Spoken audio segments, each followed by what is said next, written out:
Hello friend, good evening. आप सब कैसे हैं फ्रेंड? मैं आशा करता हूं आप सब अच्छे होंगे। सो फ्रेंड, आज हम बात करेंगे लेबर और हेल्पर की जॉब के बारे में।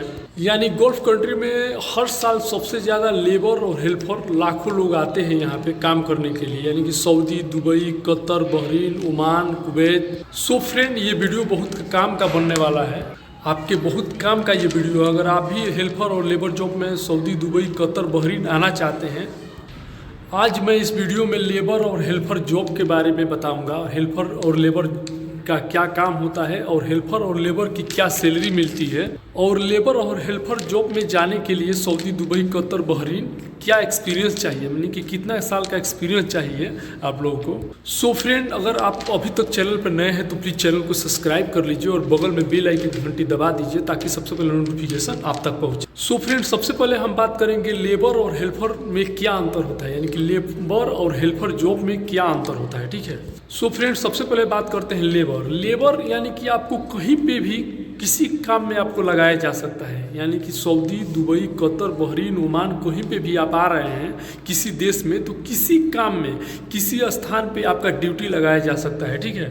जैसे लोडिंग, माल का अनलोडिंग, यानी कि हिंदी में मैं आपसे बता दूं कि कोई सामान आया है उसको उतारना, और कोई सामान है यानी कोई वस्तु है उसको चढ़ाना, गाड़ी में लोड करना, इसका काम में भी आपको लगाया जा सकता है। यानी कि लादना और उतारना, भोजपुरी में मैं बता दूं कि कोई सामान लादना और कोई सामान उतारना, ये लेबर का काम होता है। ठीक है ना। मेसन के साथ में, सेट्रिक, कारपेंटर के साथ में भी आपका ड्यूटी लग सकता है, आपको लगाया जा सकता है। जैसे मेसन के साथ में आपसे बता दूं कि जैसे कि गिट्टी है, ईटा ढोना है, गिट्टी ढोना है, ठीक है ना, बालू ढोना है, बालू लेकर जाना है, बालू चढ़ाना है, और मसाला बनाना है, मसाला बनाकर मेसन को देना है। और आपसे मैं बता दूं कि मेसन का मतलब होता है, जैसे कि अपने यहाँ हम लोग बोलते हैं राजमिस्त्री, यानी मिस्त्री के साथ में आपका ड्यूटी लग जाता है, ठीक, लगाया जाता है, यानी ठीक है।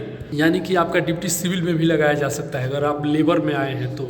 एक बात आपसे बता दूं कि अगर यही सब काम करने का रहता तो आप विदेश क्यों आते हैं? क्योंकि ये सब काम का कमी तो अपने इंडिया में भी नहीं है। इंडिया में भी बहुत काम है, समझ लीजिए, मेसन का, लेबर का, समझ लीजिए। ठीक है। क्योंकि लेबर का काम तो आसानी से मिल जाता है अपने यूपी, बिहार या मुंबई, कहीं पे भी आप किसी भी स्टेट से हो, किसी भी सिटी से हो, तो आसानी से आपको लेबर का काम मिल जाता है। ठीक है ना। तो आप विदेश अगर आए हैं तो फिर यही काम क्यों करना है? ठीक है ना। अगर आप विदेश आना चाहते हैं तो लेबर में ही क्यों आए? यही काम करना है तो इंडिया में भी आपको मिल जाएगा, इतना पैसा आपको इंडिया में भी मिल जाएगा। सो फ्रेंड, इंटरव्यू देने से पहले आप 100 बार सोचिएगा, ठीक है ना। उसके बाद आप इंटरव्यू दीजिएगा, अपना पासपोर्ट लगाइएगा लेबर में। अगर फिर भी आप लगा दिए तो ये जान लीजिए कि लेबर की सैलरी कितनी मिलती है विदेश में, यानी कि गल्फ में, यानी कि सऊदी में, दुबई में, कतर में, बहरीन में, कुवैत में, ओमान में लेबर का सैलरी कितना मिलता है। यानी कि एक लेबर इंडिया का महीने का वो कितना रुपया कमाता है सऊदी में आकर, दुबई में आकर। फ्रेंड, आपसे बता दूं कि जो टॉपिक पे, जो वीडियो पे जो कमेंट सबसे ज़्यादा रहता है, मेरा टॉपिक उसी पे रहता है। तो मैं बता दूं कि 20 में से एक सवाल मेरे जो कमेंट बॉक्स में यही पड़ता है कि लेबर और हेल्पर के बारे में बताइए, वीडियो बनाइए। काफ़ी दिनों से ये कमेंट आ रहा था, तो मैं सोचा कि क्यों ना विधु से एक वीडियो बनाया जाए। ठीक है। क्योंकि मेरा मकसद यही है, ये नहीं कि केवल वीडियो बनाना, प्रचार करना और किसी कंपनी का प्रचार करना या कोई ऑफिस का। मेरा मकसद ये है कि आप लोग से जुड़े रहना और आप लोग का जितना भी सवाल है उसका जवाब देना। ठीक है ना। क्योंकि आपका जो भी सवाल है उसका पूरा सही तरीके से इन्फॉर्मेशन देना, बताना कि ज़्यादा से ज़्यादा आप लोग का हेल्प हो जाए। ठीक है। और एक चीज़ बता दूं फ्रेंड कि जितना आपका सैलरी रहेगा, यानी कि 8 घंटे का जो भी आपका 30 दिन का पेमेंट रहेगा, उसी के हिसाब से ओटी बनता है। ये बहुत कंपलसरी चीज़ है, ये ध्यान में रखिएगा।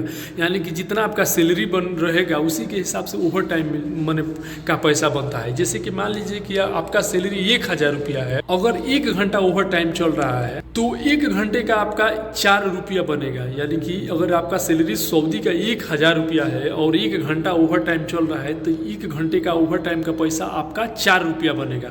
यही अगर आपका सैलरी 2000 रुपया है सऊदी का और 1 घंटा ओवर टाइम चल रहा है तो 1 घंटा ओवर टाइम का आपका 8.5 रुपया बन रहा है, यानी कि 8 रुपया 33 पैसा बन रहा है, यानी कि डबल हो जा रहा है। तो ये मैं चीज़ इसलिए बता रहा हूँ फ्रेंड कि वहाँ पे क्लाइंट बोलता है कि आपका 800 सैलरी है, 1000 या इतना सैलरी है, आप वहाँ पे चले जाएंगे दुबई में, सऊदी में, कतर में, बहरीन में, तो आपका ओवर टाइम चलेगा तो इतना पैसा आ जाएगा, ओवर टाइम इतना चलेगा, फ्राइडे इतना मिलेगा। तो ये सब चीज़ सोच के मत आइएगा। ये समझ लीजिए कि जो आपका बेसिक सैलरी है उसी के हिसाब से ही आपका ओवर टाइम का पैसा बनता है। जितना ज़्यादा से ज़्यादा आपका बेसिक सैलरी लगेगा उसी के हिसाब से ओवर टाइम का भी पैसा ज़्यादा से ज़्यादा बनेगा। ये बहुत कंपलसरी चीज़ है भाई। आप लोगों को इतना बारीक से कोई नहीं समझाएगा, कोई भी अपने वीडियो में इतना बारीक से नहीं बताता है। लेकिन मैं सोचता हूँ कि हमारे जो भी भाई लोग हैं, जो कम पढ़े लिखे लोग भी है भाई, देखिए हेल्पर में और लेबर में कौन लोग आएगा? वही लोग आएगा ना कि जो पढ़ा लिखा नहीं रहेगा, जिसके पास एक्सपीरियंस रहेगा, जिसके पास डिप्लोमा रहेगा, जो ITI किया रहेगा, पॉलिटेक्निक किया रहेगा, वो लेबर में क्यों आएगा? गिट्टी ढोने के लिए क्यों आएगा? बालू ढोने के लिए क्यों आएगा? लेबर के साथ में, मेसन के साथ में ड्यूटी क्यों करेगा? वो इंजीनियर में नहीं आएगा, टेक्नीशियन में नहीं आएगा, इलेक्ट्रिकल में नहीं आएगा, वो लेबर में क्यों आएगा? तो मैं इतना बारीक से इसीलिए बताता हूँ कि जो भी हमारे गरीब भाई लोग हैं, जो भी मतलब पढ़े लिखे भी नहीं है, ECR ECNR दोनों पासपोर्ट के भाई लोगों को मैं इतना विधो से मैं समझाता हूँ कि वो अच्छी तरह से जान ले, समझ ले, ठीक है भाई। आपसे बता दूँ कि हर साल Saudi, Dubai, Qatar, Bahrain, Oman, Kuwait यानी कि गल्फ कंट्री में लाखों लोग लेबर और हेल्पर में आकर यहाँ पे काम करते हैं और कमाते हैं सऊदी में, ठीक है। और 500, 600, 700 रुपया सैलरी पर, यानी कि यहाँ का सैलरी पे वो लोग काम करते हैं, ठीक है ना, अपना गुजर बसर करते हैं, ठीक है। उसमें भी 1-1 लाख रुपया भर के, 1.5 लाख रुपया भर के इंडियन मनी, यानी कि इंडिया में एजेंट लोग को, ऑफिस को 1-1 लाख रुपया भर के, 1.5 लाख रुपया भर के वो लोग 600, 700, 500 रुपया पे आकर यहाँ पे काम कर रहे हैं। यहाँ पे हज़ारों लाखों लोग से तो हज़ारों लोग तो वहीं में यहाँ मसी कम में है, समझ लीजिए, लेबर में जो 600 रुपया, 500 रुपया सैलरी पे काम कर रहे हैं ऑलरेडी। नेस्मा कंपनी है, हाटको कंपनी है, मवानी कंपनी है, 3CC कंपनी है, इसमें ये लोग का सैलरी कितना मिलता है? 600, 700 यही सैलरी है, 800, 900, ज़्यादा से ज़्यादा 800 यही सैलरी है, समझ लीजिए। सो फ्रेंड, अभी हम बताएंगे कि अगर आपका सैलरी 700 रुपया लगा है, मान लीजिए सऊदी में है और 700 रुपया सैलरी लगा है, तो आप इंडिया का कितना कमाएंगे और इंडिया का पैसा कितना भेज पाएंगे, ठीक है। जैसे मैं मान लीजिए कि 8 घंटे का आपका सैलरी, 1 महीने का 700 रुपया सैलरी लगा है, ठीक है। तो ज़्यादातर गल्फ में 2 घंटे ओवर टाइम चलता है। आपसे मैं बता दूं कि मैं हूं अभी बेक्टल कंपनी में, और जब से मैं आया हूं अभी हमारा 11 मंथ चल रहा है, 11वां मंथ, तब से लेकर अभी तक 2 घंटा नॉर्मल ओवर टाइम ही चलता है। लोग बोल देते हैं, क्लाइंट बोल देता है कि 4 घंटा ओवर टाइम चलेगा, दूसरे लोग भी बोलते हैं कि भाई ओवर टाइम इतना चलता है, लेकिन ये साइड पर डिपेंड करता है और कंपनी पर डिपेंड करता है, ठीक है ना। हो सकता है कि दूसरे कंट्री में ज़्यादा चला होगा ओवर टाइम, लेकिन अभी प्रेजेंट टाइम में जो वहाँ पर जा रहे हैं वहाँ का क्या सिचुएशन है, कंपनी का क्या सिचुएशन है, कौन सा प्रोजेक्ट है, उसके साइट के हिसाब से, इंजीनियर के हिसाब से और मैनेजर के हिसाब से आपका ओवर टाइम डिपेंड करता है, ठीक है ना। काम के हिसाब से ओवर टाइम डिपेंड करता है। ये नहीं कि दूसरे साइड पे 4 घंटा 5 घंटा चला है, फ्राइडे चला है, तो यहाँ पे भी आपका इतना चलेगा, ऐसा कुछ नहीं है, ठीक है ना। तो ज़्यादातर 2 घंटा ही ओवर टाइम चलता है। तो 26 दिन का मान लीजिए कि आपका 700 रुपये सैलरी लगा है 1 महीने का, यानी कि 30 डे का। तो मान लीजिए अगर 2 घंटा नॉर्मल ओवर टाइम में अगर आपका चल रहा है पर डे 2 घंटे का, तो उसके हिसाब से मान लीजिए कि 52 घंटा हुआ, ठीक है ना। तो 52 घंटा हुआ। देखिए ध्यान से सुनिएगा भाई, बहुत इंपॉर्टेंट चीज़ बता रहा हूँ, इतना कोई खोल कर इतना टाइम लेकर नहीं बताएगा, समझिए, ठीक है। 26 × 2 यानी कि 52 घंटा हो गया 1 महीने का, 2 घंटे का ओवर टाइम, ठीक है ना। अब हम क्या करेंगे कि ज़्यादा से ज़्यादा गल्फ में सवा चलता है, यानी कि सऊदी में ही केवल 1.5 मिलता है, बाकी दुबई, कतर, बहरीन, ओमान हर जगह सवा है। यानी कि 52 घंटे का आप सवा करेंगे तो 13 घंटा और उसमें जुड़ जाएगा, ठीक है ना। यानी कि 52 घंटा प्लस 13 घंटा, यानी कि टोटल मान के चलिए कि 65 घंटा आपका हुआ, ठीक है ना। अब हम क्या करेंगे, 65 घंटे में 8 से भाग देंगे, ठीक है ना।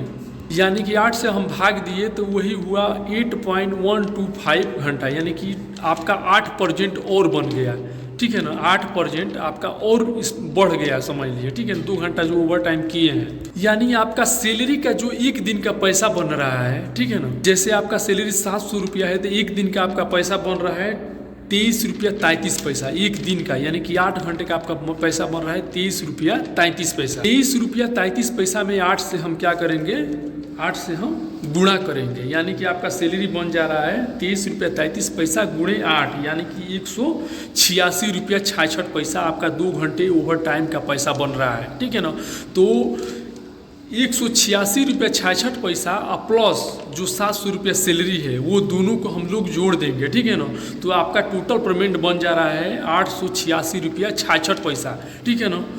आपसे मैं बता दूं कि ज़्यादातर 2 ही घंटा चलता है, 2 ही घंटा ओवर टाइम चलता है, ठीक है ना। अगर फ्राइडे चल गया और कुछ एक्स्ट्रा ओवर टाइम चल गया तो उसका पैसा अलग से आता है, नहीं तो लोग बोलते हैं लेकिन चलता है ज़्यादातर 2 ही घंटा ओवर टाइम, इसीलिए मैं 2 ही घंटा इसमें ऐड किया, ठीक है ना। अब हम बात करते हैं 886 रुपया 66 पैसा का आपका इंडिया का कितना बनेगा, यानी कि एक लेबर आकर सऊदी में, दुबई में ज़्यादा से ज़्यादा पैसा कितना कमाते हैं, ठीक है ना, कितना भेजते हैं। कोई बोल देता है कि भाई 1 लाख रुपया कमा रहा है, कोई बोलता है कि 50,000 कमा रहा है, लेकिन रियलिटी क्या है मैं रियलिटी बताता हूँ, ठीक है फ्रेंड। तो जैसे मान लीजिए कि अभी सऊदी का जो रेट है, करेंसी रेट, वो है 22 रुपया 15 पैसा बन रहा है, ठीक है ना। 22 रुपया 15 पैसा, 1 रुपया अगर यहाँ ट्रांसफ़र करेंगे इंडिया में तो 22 रुपया 15 पैसा यानी कि 22 रुपीज़ 50 पैसा बन रहा है, ठीक है ना।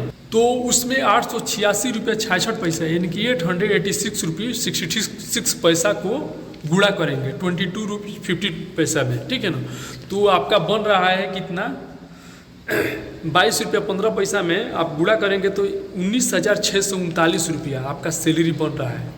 समझ लीजिए 19,639 रुपया आपका 1 महीने का सैलरी बन रहा है। हाँ, अगर आपका फ्राइडे चल गया, 4 फ्राइडे किए, ठीक है ना, अगर और एक्स्ट्रा ओवर टाइम किए, ज़्यादा ओवर टाइम का तासा छोड़ दिए, 4 अगर फ्राइडे किए तो वही 100-150 रुपया आपका सैलरी 100 रुपया और बढ़ जाएगा। यानी कि मान कर चलिए कि आपका 21,000 का लमसम पेमेंट आएगा, 21 से 22,000 रुपया, ठीक है। यानी कि 20,000 रुपया लगभग इतना काम करने के बाद लेबर की सैलरी यहाँ पे मिलती है, ठीक है ना। सो फ्रेंड, ये तो था लेबर के बारे में। अब हम बात करते हैं हेल्पर जॉब के बारे में, ठीक है। सो फ्रेंड, हेल्पर का मतलब होता है सेम खलासी, ठीक है ना। इंडिया में जो हम लोग खलासी बोलते हैं, जो भी हमारे भाई लोग कंस्ट्रक्शन साइड में काम किए होंगे, ठीक है ना, दिल्ली, मुंबई, गुजरात, कहीं पे बहुत से कंस्ट्रक्शन, अपने इंडिया में बहुत बड़ा प्रोजेक्ट है। मैं आपसे बता दूं कि जामनगर में इतना बड़ा प्रोजेक्ट है, रिलायंस है, एस्सार है, L&T है, बहुत बड़ा कंपनियाँ हैं, बहुत बड़ी कंपनियाँ हैं और बहुत बड़ा कंस्ट्रक्शन प्रोजेक्ट है इंडिया में भी, ठीक है ना। NTPC प्रोजेक्ट है, ठीक है। सो फ्रेंड, सबसे पहले हम बात करेंगे हेल्पर जॉब के बारे में। हेल्पर जॉब कभी भी आपका लगेगा तो ट्रेड्स के आदमी के साथ में लगेगा, जैसे मैकेनिकल डिपार्टमेंट है, इलेक्ट्रिकल डिपार्टमेंट है, ठीक है ना, इंस्ट्रूमेंट डिपार्टमेंट है, मैंने कोई भी डिपार्टमेंट के साथ, जैसे कि मैकेनिकल यानी पाइप फिटर, बिल्डर, ठीक है ना, इंस्ट्रूमेंट फिटर, यानी कि कोई टेक्नीशियन के साथ में ही आपका ड्यूटी जॉब लगेगा, ठीक है ना। लेबर जैसा नहीं है कि आपका सिविल डिपार्टमेंट के साथ में कभी लोडिंग अनलोडिंग में कोई माल आया तो उतारने में, चढ़ाने में, ऐसा नहीं है कि कहीं पे भी ड्यूटी लग जाएगा। अगर हेल्पर में आए हैं तो समझ लीजिए कि कभी भी ड्यूटी लगेगा तो ट्रेड के टेक्नीशियन के साथ में ही आपका ड्यूटी लगेगा, यानी कि आपको लोडिंग और अनलोडिंग के काम नहीं करना पड़ेगा इसमें हेल्पर में आकर। अब बात करते हैं हम कि हेल्पर को क्या काम करना पड़ता है। सो फ्रेंड, अगर मान लीजिए कि आपका ड्यूटी बिल्डर के साथ में लग गया, तो आपको मालूम है कि बिल्डर का काम है बिल्डिंग मारना, ठीक है ना, तो उसका सामान जगह पे लेकर आना हेल्पर का काम होता है। उसके बाद से फायर ब्लैंकेट वो एरिया में लगाना कि यानी कि कोई भी आग लगने की संभावना ना हो, फायर ब्लैंकेट लगाना, फायर सिलेंडर, एक्सटिंग्विशर वहाँ पे रखना, ठीक है ना। उसके बाद से स्टोर से राड लेकर आना, ठीक है ना, अगर बिल्डर मांगे तो राड उसको देना हाथ में, ठीक है ना। सेम प्रोसेस अगर पाइप फिटर के साथ में ड्यूटी लग गया तो उसका पाइप फिटर का जो भी मटेरियल है, मैंने सामान है, जो टूल बॉक्स है, उसको साथ में लेकर आना और जो भी उसके साथ में हेल्प करने का, जैसे पाइप फिटअप कर रहा है तो पाइप के बारे में जो भी मतलब हेल्प के बारे में पूछेगा तो उसके साथ में हेल्प करने का रहता है। सेम मतलब यही अदर टेक्नीशियन के साथ में भी ऐसा ही प्रोसेस होता है। सो फ्रेंड, दोनों की जॉब में बहुत अंतर होता है, लेबर और हेल्पर के। सेम देख लिए ना, उसमें आपको ईटा ढोना, बालू ढोना, गिट्टी ढोना, माल लोडिंग करना, ड्यूटी का भी फिक्स नहीं रहेगा, आज इसके साथ में, कल उसके साथ में, परसों उसके साथ में, नर्सों स्टोर कीपर में भी, स्टोर के साथ में भी रख देगा, स्टोर में माल उतारना चढ़ाना लेबर में। और हेल्पर में है कि फिक्स रहेगा, बिल्डर के साथ में लग गया तो कंटिन्यू बिल्डर के साथ में रहेगा। हाँ, सबसे इम्पोर्टेंट मैसेज ये है, इम्पोर्टेंट चीज़ ये है फ्रेंड कि अगर आप हेल्पर में आ रहे हैं तो टेक्नीशियन के साथ में आपका ड्यूटी लगेगा, बिल्डर के साथ में, या तो मैकेनिकल इलेक्ट्रीशियन या पाइप फिटर के साथ में, ठीक है ना। तो इसमें सबसे बड़ा फायदा जो होगा, आपका बेनिफिट होता है,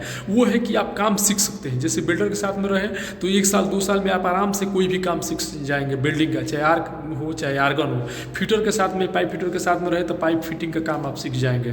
तो इससे बेनिफिट ये होगा, इलेक्ट्रीशियन के साथ में रहे तो इलेक्ट्रिकल का काम सीख जाएगा। तो बेनिफिट ये रहेगा कि नेक्स्ट टाइम में दोबारा आप इलेक्ट्रीशियन में जा सकते हैं, पाइप फिटर में जा सकते हैं और बिल्डर में जा सकते हैं, ठीक है ना, बिना पैसा भरे। मतलब यहाँ पे इंडिया में जो लोग 50,000, 30,000, 40,000 लोग बिल्डर का काम सीखने के लिए पैसा लगाते हैं, वो आप फ्री में सीख गए, ठीक है ना।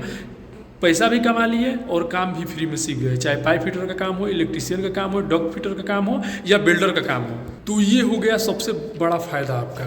एक तो आराम भी मिल गया, समझ लीजिए ज़्यादा काम भी नहीं करना पड़ा, काम भी सीख लिए। और सैलरी आपसे मैं बता दूं कि सैलरी में क्या अंतर आता है, यानी कि लेबर का सैलरी बताइए, अब मैं बात कर रहा हूँ हेल्पर का सैलरी। तो ध्यान से सुनिए, सऊदी में अगर आप आ रहे हैं तो सऊदी में 1000 रुपया तक भी हेल्पर का सैलरी है, यानी कि 900 रुपया से 1000 सैलरी मिलती है हेल्पर का, ठीक है ना। वहीं पर वो लेबर में 700-600, ठीक है ना।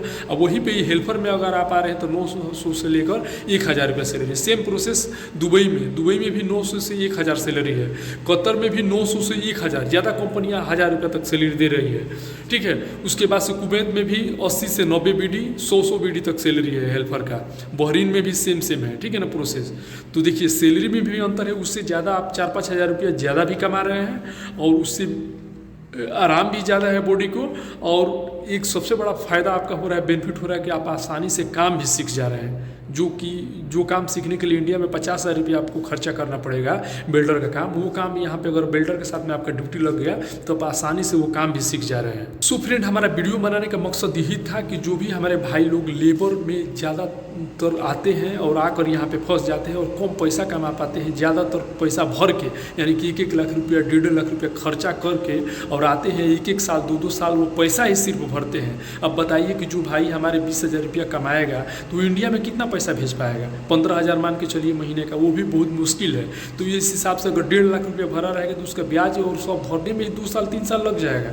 और एग्जाम्पल के तौर में यहाँ पे बहुत से भाई लोग हैं जिससे मैं मिला हूँ, अलमवानी कंपनी, नेस्मा कंपनी, हाटको कंपनी और 3CC कंपनी, ऐसे बहुत सी कंपनियाँ हैं जिसमें एक कंपनी नहीं है, बहुत सी कंपनियाँ हैं जिसमें लेबर लोग अभी तक 2-2-2.5 साल हो गया और पैसा भर रहे हैं। यही कंपनी नहीं, दूसरी कंपनी में मैं देखा हूँ। तो ये मैं बहुत गंभीर वीडियो था फ्रेंड, मैं सोचा कि क्यों ना आप लोग को बनाकर शेयर किया जाए, ठीक है ना, कि कुछ भी हमारे भाई लोग का हेल्प हो जाता है। जो भी आप आइएगा, एक तो मेरा कोशिश ये रहता है कि आप लेबर हेल्पर में मत आइएगा, लेकिन फिर भी अगर इंटरव्यू दे दिए हैं, अगर आने का मन है, एकदम पैसा नहीं है, पढ़े लिखे नहीं है, ECNR पासपोर्ट है, ECR पासपोर्ट है, अगर आना ही है तो फिर भी लेबर में मत आइएगा। आपसे रिक्वेस्ट है, जब भी आइएगा हेल्पर में आइएगा। कितना भी एजेंट बोले कि आप लेबर में चले जाइए, इतना सैलरी मिलेगा, वहाँ पे इतना आराम का काम है, आपको ज़्यादा काम नहीं करना पड़ेगा, ये वो, फिर भी आप मत आइएगा। बोलिए कि नहीं, जब भी भेज रहा है हमको हेल्पर में भेजो, हेल्पर में भेजो, मैं लेबर में नहीं जाऊँगा, ठीक है।